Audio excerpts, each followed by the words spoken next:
একবার হরি হরি বল।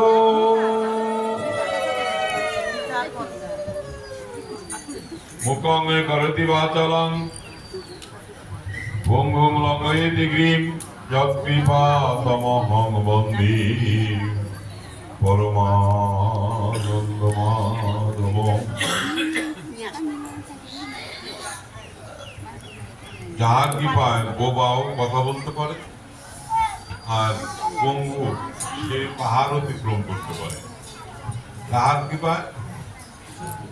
কৃপায় মানে পরম পুরুষ ভগবান শ্রীকৃষ্ণের কৃপা, এই যার মুখ নাই, বধির বোবা কথা বলতে পারে, আবার পাহাড় অতিক্রম করতে পারে।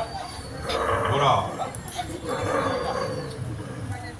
সেই পরমানন্দ মাধবকে আমরা বন্দনা করি। কথাটি কেমন না যে বোবাও কথা বলবে। আবার ইতিহাসে শ্রীমদ ভগবত গীতার মঙ্গলাচরণের মধ্যে আমরা এই স্মরণকে দেখতে পাই। আমি অনুরোধ করবো, দাদা দাদা দাদা দাদা দাদা সভাপতি দাদা, প্লিজ এই আমার দিকে তাকান। বাবুল দা আমার দিকে তাকান। ওই কুকুরটাকে নিয়েই আমি আজকে বক্তব্য দেব, যদিও আমার কথা অন্য কিছু বলার ছিল। ওকে নিয়েই আমি আজকে কথা বলবো। ওই একবার এখানে এই পর্যন্ত এসেছিল।